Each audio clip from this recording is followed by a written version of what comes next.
Bonjour à tous, à ceux qui nous suivent en différé, notamment nos sœurs et nos frères aînés. Que le Seigneur nous bénisse tous par sa parole. Nous allons poursuivre l'étude du chapitre 11 de l'Épître aux Hébreux qui nous présente une galerie de portraits d'hommes et de femmes qui, en exerçant cette foi invisible qui les animait,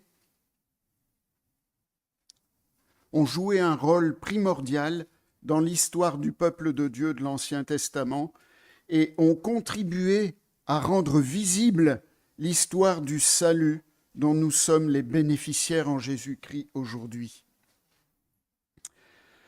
Le premier exemple, c'est nous qui reconnaissons que l'univers a été formé par la parole de Dieu. Et c'est le credo aussi, la première phrase du credo nous dit que nous croyons en un seul Dieu, Père Tout-Puissant, Créateur du ciel et de la terre, de toutes les choses visibles et invisibles. Si on ne croit pas ça, notre foi n'est pas normale. Et ça devient de plus en plus rare aujourd'hui, les gens qui croient à la création du monde par un être infiniment grand et puissant comme notre Seigneur Dieu. Le vrai peuple de Dieu prend au sérieux les premières pages de la révélation biblique qui nous expliquent que c'est par la parole et la présence de l'Esprit que Dieu a créé tout ce qui existe en 6 jours. Nous ne sommes pas le fruit du hasard, mais nous sommes le chef-d'œuvre final conçu par Dieu. En partant du premier homme, Adam, l'auteur montre la posture particulière des grands patriarches successifs, Abel, Enoch, Noé, Abraham et Sarah, Isaac, Jacob, Joseph, et nous arrivons à Moïse, considéré par beaucoup comme le plus grand personnage de l'Ancien Testament. Oui, il y a eu David. David, c'est l'autre. David, Élie et Moïse. Il est le représentant du judaïsme, le transmetteur de la loi, écrivain des 5 premiers livres de la Bible, la Torah, le Pentateuque. Lisons ou écoutons, pour ceux qui n'ont pas leur Bible, les versets 23 à 26 du chapitre 11 d'Hébreux. Vous remarquerez que 5 fois, l'auteur nous dit « c'est par la foi ». C'est par la foi que Moïse, à sa naissance, fut caché pendant 3 mois par ses parents parce qu'ils virent que l'enfant était beau et qu'ils ne craignirent pas l'ordre du roi. C'est par la foi que Moïse, devenu grand, refusa d'être appelé fils de la fille de Pharaon. Il préféra être maltraité avec le peuple de Dieu plutôt que d'avoir pour un temps la jouissance du péché. Il regarda l'opprobre de Christ comme une richesse plus grande que les trésors de l'Égypte, car il avait les yeux fixés sur la rémunération. C'est par la foi qu'il quitta l'Égypte, sans être effrayé de la colère du roi, car il se montra ferme comme voyant celui qui est invisible. C'est par la foi qu'il immola la Pâque et fit l'aspersion du sang, afin que l'exterminateur ne touche pas au premier-né des Israélites. C'est par la foi qu'ils traversèrent la mer Rouge comme un lieu sec, tandis que les Égyptiens qui tentèrent de passer furent engloutis.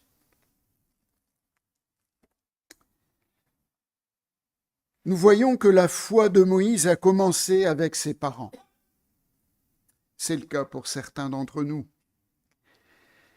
Ils ont bravé l'ordre de Pharaon et ont caché leur bébé mâle parce qu'ils ont vu qu'il était beau. Étienne, dans son discours sur lesquels nous allons revenir plusieurs fois au chapitre 7 des Actes, précise qu'il était beau aux yeux de Dieu. Plus que la beauté physique, c'était la conscience que ce garçon avait une valeur particulière pour Dieu et pour la réalisation de son plan. Oui, la foi fait prendre des risques, surmonter la peur. Et nous verrons ces points dans la foi de Moïse, l'humiliation, la récompense et le rayonnement. Premier point, Moïse va choisir l'humilité, l'humiliation.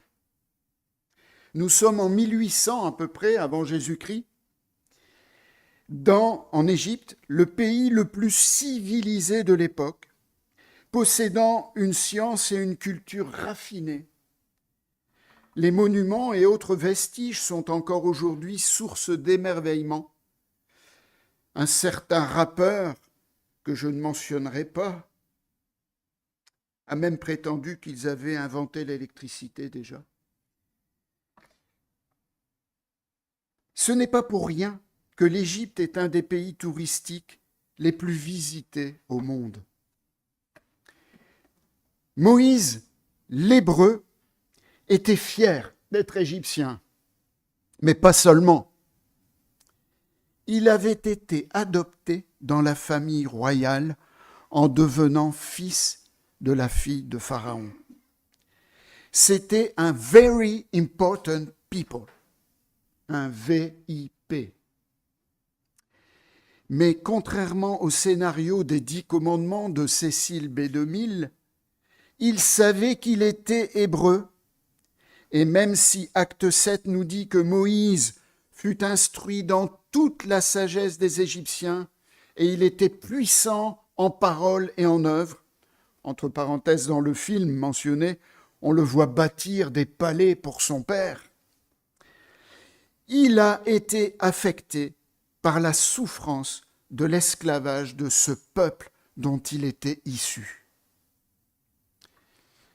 Alors il est sans doute passé par une période trouble de sa vie où il se sentait déchiré entre ces deux identités, celle de sa véritable origine, un peuple de bergers pauvres devenus esclaves, et celle de son adoption dans cette société prestigieuse et son statut royal flamboyant.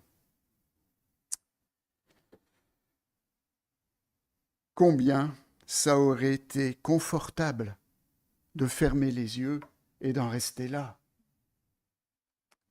de ne rien changer à sa situation,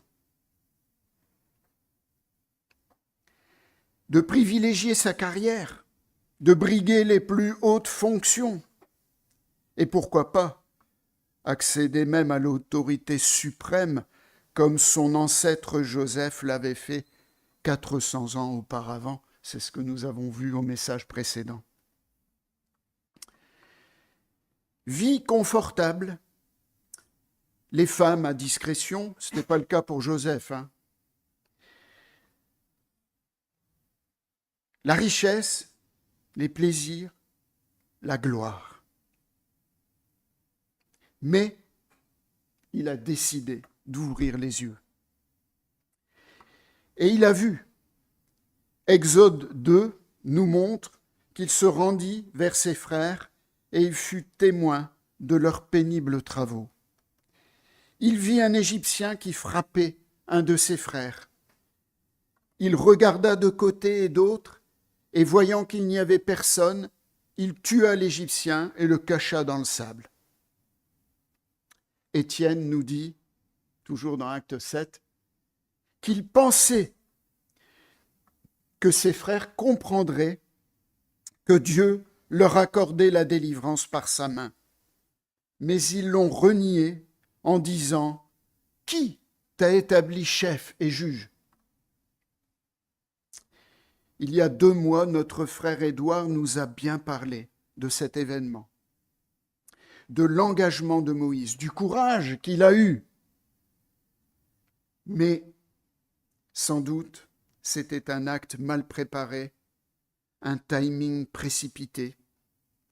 Et Dieu va devoir lui apprendre dans le désert pendant 40 ans à ne pas compter sur sa force, sur lui-même, mais sur Dieu.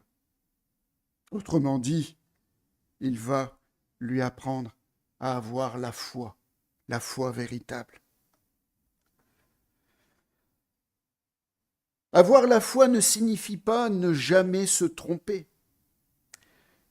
Notre nature charnelle impatiente a tendance à s'imposer, à agir impétueusement, de manière maladroite souvent, à aller plus vite que le Seigneur. En tout cas, Moïse, en s'engageant pour ses frères, avait la foi. Il savait qu'il inaugurait un chemin qui l'éloignerait de son destin doré égyptien, en s'identifiant à ce peuple pour lequel les Égyptiens avaient un profond dégoût. Et oui, les Égyptiens étaient racistes. On peut même dire qu'ils étaient antisémites. Et du temps de Pharaon, les premiers-nés hébreux étaient condamnés à mort.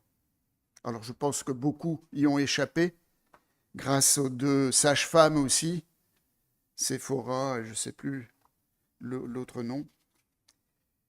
Alors n'est-ce pas un exemple pour nous qui sommes tentés par les convoitises de notre chair à avoir du succès dans cette vie au détriment du service du Seigneur? Il y a quelquefois des choix importants à faire pour contribuer davantage à bâtir l'Église du Seigneur et être son témoin. S'humilier, quelquefois s'identifier au peuple de Dieu. C'est vrai que les évangéliques, c'est pas la gloire. Hein. Même si ces derniers temps, il y a eu des articles positifs sur nous, on n'est pas les champions médiatiques. Deuxième point, après l'humiliation, nous voyons que Moïse regarde la rémunération, la récompense. Hébreux 11, 24 nous parle d'un choix fort, capital, sans retour qu'a fait Moïse. Dans ma traduction, c'est refusa, mais ça peut se traduire par renier, renoncer. C'est une sorte de mort à soi-même. C'est aussi ce qui se produit lors d'une véritable conversion à Jésus-Christ, qui a dit « Si le grain ne meurt, il ne peut porter du fruit ». Je relis les versets 24 à 26 du chapitre 11. C'est par la foi que Moïse, devenu grand, refusa, renonça d'être appelé fils de la fille de Pharaon. Il préféra être maltraité avec le peuple de Dieu plutôt que d'avoir pour un temps, la jouissance du péché. Il regarda l'opprobre, la honte de Christ, comme une richesse plus grande que les trésors de l'Égypte. Et il y a des petits mots de liaison qui sont hyper importants et qui est dans le texte original. Hein. Car il avait les yeux fixés sur la récompense, sur la rémunération. Ce n'est pas par masochisme, mais il a réalisé, comme Abraham et ses descendants, qu'il était étranger et voyageur sur cette terre. Non, ma place n'est pas dans les palais d'Égypte.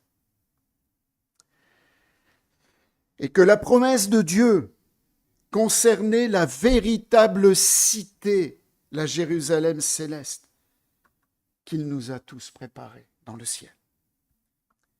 C'est par la foi que Moïse a discerné que ce qu'il allait perdre dans ce renoncement à sa vie de péché n'était rien à côté de la récompense éternelle. Ce que l'apôtre Paul nous dit dans un verset qu'on devrait tous apprendre par cœur, si ce n'est pas encore fait, parce que on a tous des souffrances dans nos vies, certains plus que d'autres.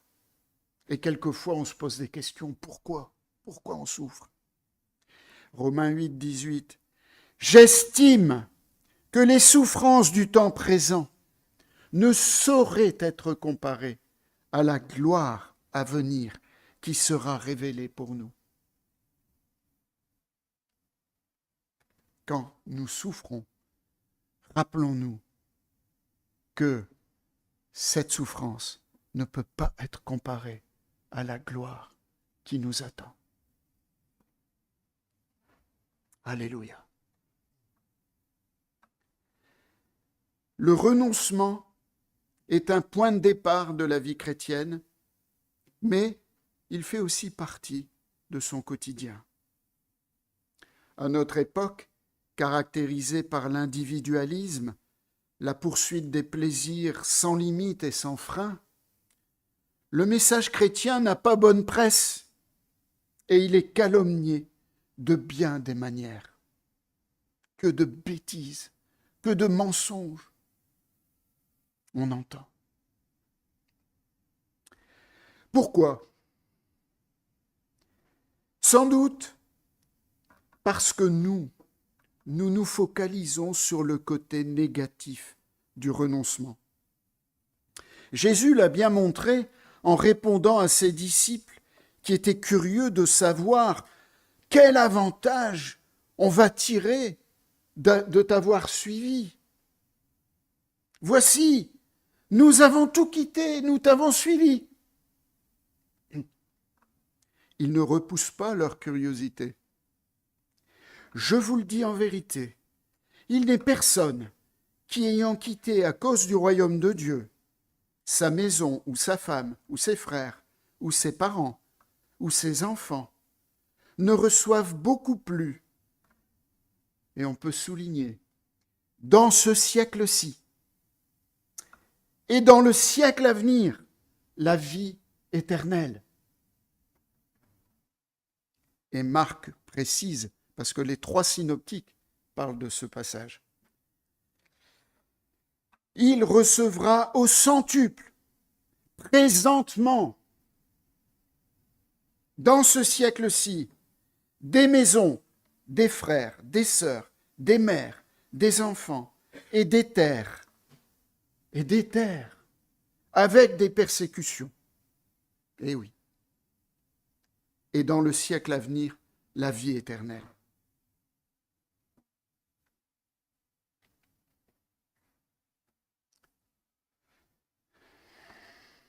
On a tous perdu des choses en se convertissant. Et en vivant notre vie chrétienne, on abandonne, on renonce à beaucoup de choses. Mais c'est rien à côté de ce que Dieu nous donne. Je n'aurais pas, si je ne m'étais pas converti, d'ailleurs je serais mort, c'est sûr, déjà depuis longtemps. Vu le chemin de la drogue que j'avais pris, comme beaucoup de hippies de l'époque. Mais j'aurais pas la femme formidable qu'il m'a donnée, les frères formidables que j'ai aujourd'hui, pas seulement ici, les frères et les sœurs, mais dans d'autres pays du monde. Et tous les autres frères et sœurs que je découvrirai dans le royaume, on aura l'éternité pour faire connaissance les uns avec les autres. Et surtout, de connaître notre Seigneur que nous verrons face à face.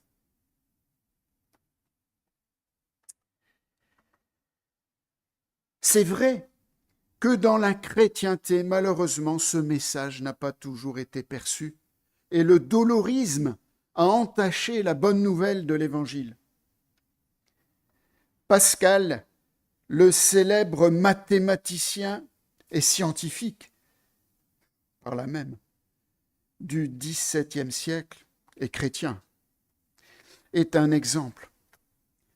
Malgré sa conversion, son amour sincère pour Jésus, la haute valeur de la plupart de ses pensées, malgré les souffrances causées par sa longue maladie, on a retrouvé après sa mort qu'il portait un vêtement avec des pointes de fer. Et il n'est pas le seul. pour être chrétien, il faut souffrir. Il faut mériter ce que Christ a fait pour nous. C'est un message qui, malheureusement, a contaminé l'Évangile. Alors ce passage de l'Évangile où Jésus-Christ informe sur la récompense pour ceux qui le suivent se trouve dans le contexte du jeune homme riche. Ce jeune homme voudrait bien suivre Jésus, mais il ne veut pas renoncer à ses richesses terrestres. Et le texte nous dit, et les 3 évangiles disent la même chose, il repartit tout triste. Tout triste. Et c'est vrai que c'est triste de voir des femmes et des hommes s'approcher du Seigneur, on en connaît tous. Commencer à goûter aux fruits du royaume, à la joie de la bonne nouvelle, et s'arrêter. Au lieu de renoncer à leur vie de péché, à leur volonté de contrôler leur vie, ils renoncent à la joie de la livrer au Seigneur et de jouir de la communion avec lui et avec son peuple, son Église. Et le pire, à la vie éternelle. C'est ça le pire. Renoncer à la vie éternelle pour jouir du péché pour un temps. Un temps. Jim Elliot, un des 5 missionnaires assassinés en essayant d'évangéliser une tribu indienne de l'Équateur, une tribu violente, c'était en 1956, a dit cette phrase, elle est tellement courte, je vais la dire en anglais parce qu'il y a des tas de gens qui connaissent l'anglais ici. Il a dit « He is not fool who gives what he cannot keep to gain what he cannot lose. » Il n'est pas fou, celui qui donne ce qu'il ne peut pas garder pour gagner ce qu'il ne peut pas perdre. C'est cette pensée que Pascal a exprimée de manière plus rationnelle dans son célèbre pari, pour essayer de convaincre les incrédules, ceux qui disent qu'il n'y a pas de Dieu. Tu es sûr de perdre. C'est un pari. Tu es sûr de perdre.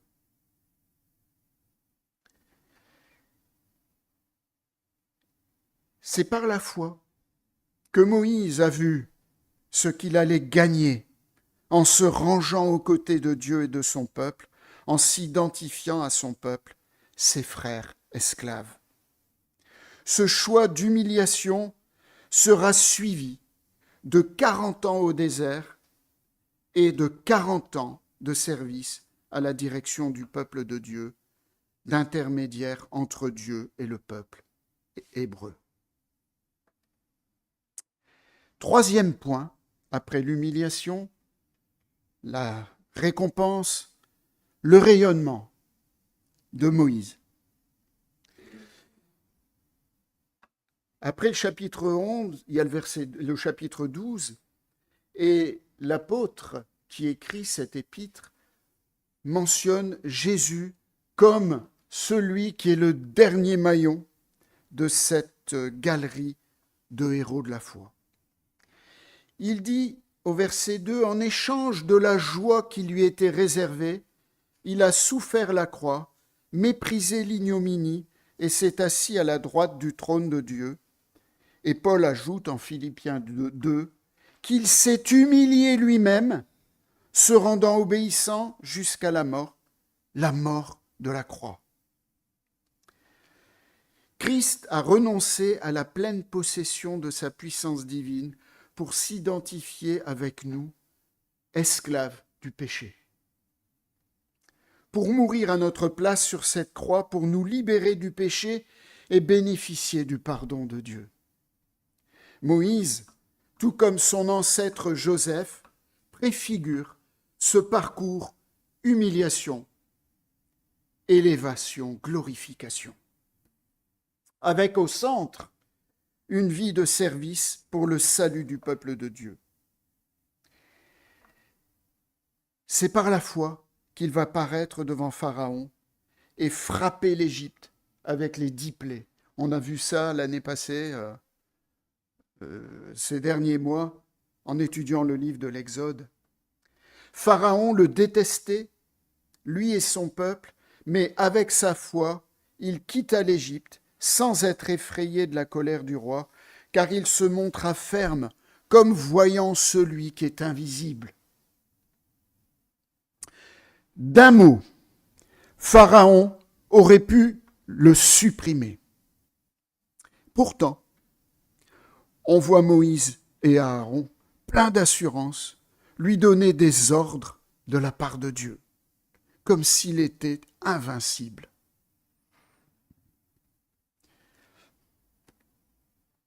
D'ailleurs, à la fin, il est dit que Moïse était considéré en Égypte par les serviteurs de Pharaon, par la cour princière et par le peuple. Alors il ne faut pas confondre foi et témérité, mais la foi peut nous faire prendre des risques, quelquefois dramatiques, comme pour Jim Elliot et ses amis. La foi va nous faire ramer à contre-courant dans ce monde permissif où l'esprit du diable a réussi à éclipser et à occulter même complètement la pensée de Dieu, surtout dans notre pays. Aux États-Unis encore, on peut dire « In God we trust » et c'est écrit sur les billets. Mais en France, on ne jure pas sur la Bible. Hein. Dieu n'est pas là. Il ne faut pas y penser. C'est n'importe quoi. La crainte de Dieu a quasiment disparu du paysage politique, médiatique et éducatif. Alors oui, il y a et il y aura des persécutions, car le monde ne se reconnaît pas en nous. Dans sa prière à son Père, dans Jean 17, Jésus dit « Je leur ai donné ta parole, et le monde les a haïs, parce qu'ils ne sont pas du monde, comme moi, je ne suis pas du monde. » Alors c'est par la foi qu'il immola la Pâque et fit l'aspersion du sang, afin que l'exterminateur ne touche pas au premier-né des Israélites. La 10e et dernière plaie d'Égypte, cette Pâque qui symbolise le salut et annonce la mort de Jésus, le véritable agneau de Dieu. C'est par la foi qu'ils traversèrent la mer Rouge comme un lieu sec. Alors il faut les imaginer, 3 millions de personnes bloquées devant la mer Rouge et poursuivies par l'armée égyptienne. Exode 14 nous dit que, bloqués devant la mer Rouge et poursuivis par l'armée égyptienne, les Israélites eurent une grande frayeur et crièrent à l'Éternel en murmurant contre Moïse qui les avait entraînés dans cette voie sans issue. Moïse répondit au peuple, « Ne craignez rien, restez en place et regardez la délivrance que l'Éternel va vous accorder en ce jour. C'est la foi qui le fait parler. Car les Égyptiens que vous voyez aujourd'hui, vous ne les verrez plus jamais. » Et une phrase qu'on devrait aussi mémoriser et mettre en pratique, ça résoudrait beaucoup de problèmes, et en tout cas ça n'empêcherait. L'Éternel combattra pour vous, et vous, gardez le silence. Et Moïse, par ordre de Dieu, lèvera sa verge, étendra sa main sur la mer et la fendra. Et si vous avez vu ce film de Cécile B2000, on voit ces murailles d'eau qui s'ouvrent pour laisser passer le peuple. Alors l'auteur de cet épître s'arrête là, mais on peut observer cette dynamique de la foi chez Moïse, les 40 années suivantes, les dernières 40 années de la vie de Moïse, qui a vécu 120 ans. Dans la péninsule du Sinaï, entre l'Égypte et la Palestine, la terre promise. Car sur le Sinaï, 3 événements fondamentaux qui vont avoir des répercussions essentielles vont intervenir grâce à la foi de Moïse. Alors je ne vais que les esquisser parce que le temps est passé. Premièrement, il va passer 2 fois 40 jours en présence de Dieu sans manger ni boire, ce qui est un miracle. Et c'est là qu'il recevra et écrira la loi, sauf les 10 commandements qui sont écrits par le doigt de Dieu.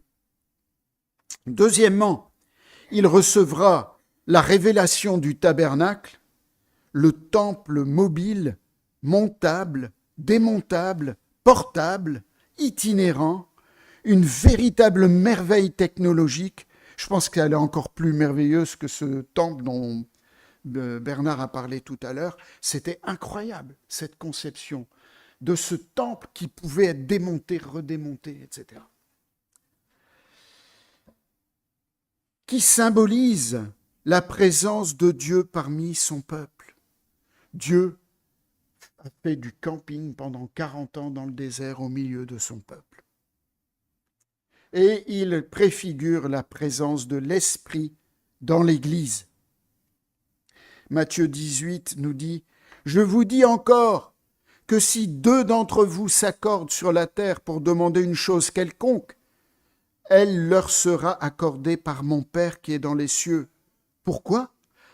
Parce que là où 2 ou 3 sont assemblés en mon nom, je suis au milieu d'eux. Alors demain, à la réunion de prière, on sera peut-être que 2 ou 3, ça arrive souvent, hein. Mais ça suffit. Bien sûr, ça serait mieux d'être plus nombreux, mais Jésus est pleinement là. Et on peut remporter des victoires avec lui. Jésus est là, comme dit un beau chant. Troisièmement, Exode 32 à 34, le veau d'or. Ce triste épisode où le peuple tombe dans l'idolâtrie pendant que Moïse descend de la montagne avec les 10 commandements, se situe en plein au milieu du texte qui décrit la construction des éléments du tabernacle et son assemblage. Exode 32, 11 à 14.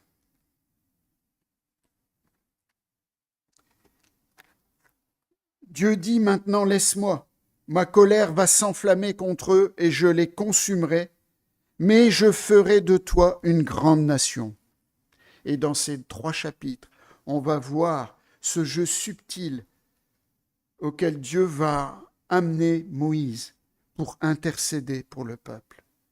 Et en fait, on voit que c'est l'Esprit du Christ qui intercède déjà pour sauver le peuple. Et Moïse va faire cette prière. Verset 11, il implora l'Éternel son Dieu et dit « Pourquoi, ô Éternel, ta colère s'enflammerait-elle contre ton peuple que tu as fait sortir du pays d'Égypte ? Pourquoi les Égyptiens diraient-ils « C'est pour leur malheur qu'il les a fait sortir, pour les tuer dans les montagnes, pour les exterminer de dessus la terre ? Reviens de l'ardeur de ta colère et repens-toi du mal que tu veux faire. » Souviens-toi d'Abraham, d'Isaac et d'Israël, etc. Et l'Éternel se repentit du mal qu'il avait déclaré vouloir faire à son peuple.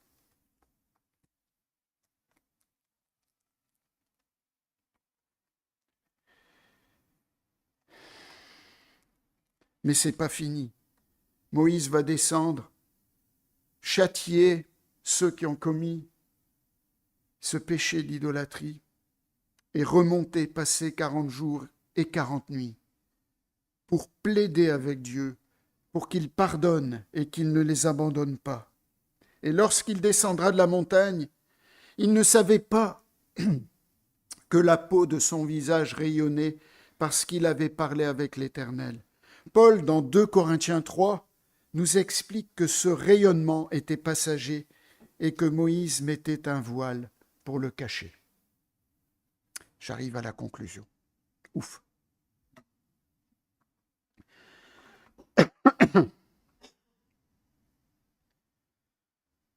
Dans ce passage de 2 Corinthiens 3, l'apôtre Paul dit que lorsque les cœurs se convertissent au Seigneur, le voile est ôté. Oui, le voile du temple, cet énorme voile que Bernard a mentionné, mais aussi le voile qu'on a souvent devant les yeux pour ne pas voir et que les Juifs ont encore jusqu'aujourd'hui quand ils lisent la Torah.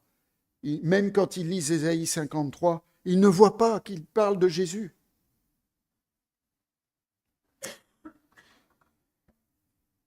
Parce que c'est en Christ que le voile est ôté. Or, le Seigneur, c'est l'Esprit, et là où est l'Esprit du Seigneur, là est la liberté.